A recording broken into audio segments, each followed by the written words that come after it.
వాళ్ళందరికీ ఉంటే ఇల్లు ఉంటారు. ఆ నేపథ్యంలో చెప్పుకున్నారు అంతే. రైట్. ప్రసాద్ గారు గుడ్ ఈవినింగ్. గుడ్ ఈవినింగ్ అండి. ప్రసాద్ గారు, ఇప్పుడు వీళ్ళ తర్వాత నెక్స్ట్ ఎవరి మీద కత్తి వేలాడుతోంది అనేది తర్వాత మాట్లాడదాం. వీళ్ళు గతం నుంచి ఎందుకు పాఠాలు నేర్చుకోకుండా దీంట్లో ఇది చేశారు అనేది ఒక అంశం అయితే, ఇంత గుడ్డిగా ఈ కేసులో వీళ్ళు ఇరుక్కున్నారు కదా, దీని నుంచి వీళ్ళు బయటపడగలరా? ఇలా మనం గమనించాల్సింది ఏంటంటే, గతంలో కూడా నేను చాలాసార్లు చెప్పా, జగన్మోహన్ రెడ్డి ముఖ్యమంత్రిగా ఉన్నప్పుడు, ముఖ్యమంత్రి కావడానికి ముందు రాజశేఖర రెడ్డి కొడుకుగా ఉన్నప్పుడే ఎంత దోచేస్తే, అప్పుడు ఐఏఎస్లు 7 జైలుకి వెళ్తే, ఇప్పుడు ఈయన ముఖ్యమంత్రి అయితే ఎంతమంది వెళ్తారు అని మన డిబేట్లో చాలాసార్లు చెప్పాను. ఇప్పుడు మనం గమనించాల్సింది ఏంటంటే, ఇప్పుడు అసలు 26 జీవోలు జారీ చేసిన 8 మంది ఐఏఎస్ ఆఫీసర్ల మీద ఆ రోజు సిబిఐ ఛార్జ్షీట్ దాఖలు చేసింది.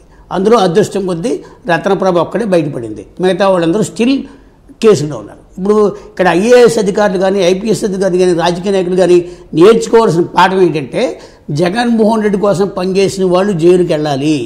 జగన్మోహన్ రెడ్డికి ఇచ్చే జనం ఉన్నారనుకుని మభ్యపడి ఆయన ఇచ్చే డబ్బులు కక్కుతుపడ్డారు. నాకు ఒక సీనియర్ ఐఏఎస్ అధికారి చెప్పాడు, ఆయన పిలిచి నువ్వు రిటైర్ అయితే ఎంత వస్తుంది, దానికి 4 రెట్లు ఇస్తా, 10 రెట్లు ఇస్తా అని చెప్పి వీళ్ళందరినీ ప్రలోభ పెట్టి చాలామందిని లొంగ తీసుకున్నాడనే ఒక ఇది కూడా ఉంది. ఎందుకంటే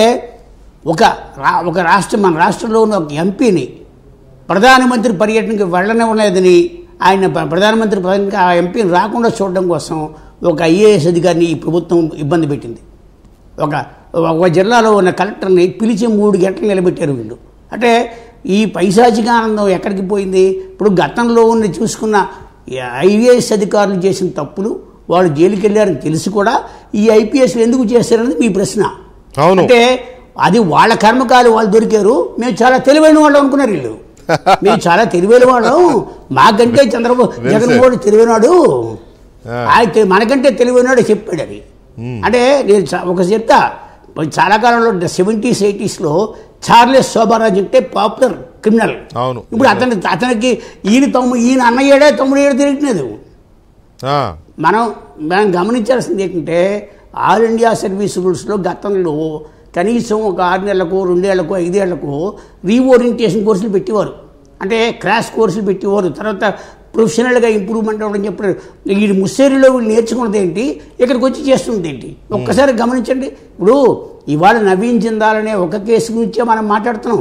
అలాంటి నవీన్ జిందాల్స్ పరోక్షంగా ఎంతమంది ఉన్నారు ఆంధ్రప్రదేశ్లో, ఎంతమంది రాజకీయ పెట్టుబడిదారుల విషయంలో ఆయన ఎంతమంది, ఈ ఒకటే కేసు బయటకు వచ్చింది. ఆ అమ్మాయి ఎక్కడో ముంబై నుంచి ఇక్కడికి వచ్చి చెప్పింది. ఈ ఆంధ్రప్రదేశ్లో చెప్పుకోలేని వాళ్ళు ఎంతమంది ఉన్నారు, అంటే కుమిలిపోయిన వాళ్ళు ఎంతమంది ఉన్నారు, అది కూడా మనం ఆలోచించాలి కదా. తర్వాత చంద్రబాబు నాయుడు ఎలా ఉండాలో ప్రజలు ఊహించుకుంటే అది కరెక్ట్ కాదు. ఎందుకంటే ఆయనలో కాఠిన్యం లేదు, ఆయన ప్రతీకారం లేదు, కానీ ఆయన ఇవాళ చట్ట ప్రకారంగా చేస్తున్న దాంట్లో, అంటే జగన్మోహన్ రెడ్డి చట్టాన్ని అతిక్రమించి చేశాడు, చంద్రబాబు నాయుడు గారు చట్టానికి అనుకూలంగా with the purview of the act చేస్తాడు. కాబట్టి ఒక 90 రోజుల్లోనే మొత్తం చంద్రబాబు నాయుడు బారిపోయి జగన్మోహన్ రెడ్డికి ప్రతీకారం తీసుకోవాలి, అయితే రాయలసీమలో ఉండే ఒకప్పుడు ఆయన చేసిన ఫ్యాషనిజాన్ని బయటకు రావాలంటే సాధ్యం కాదు అది.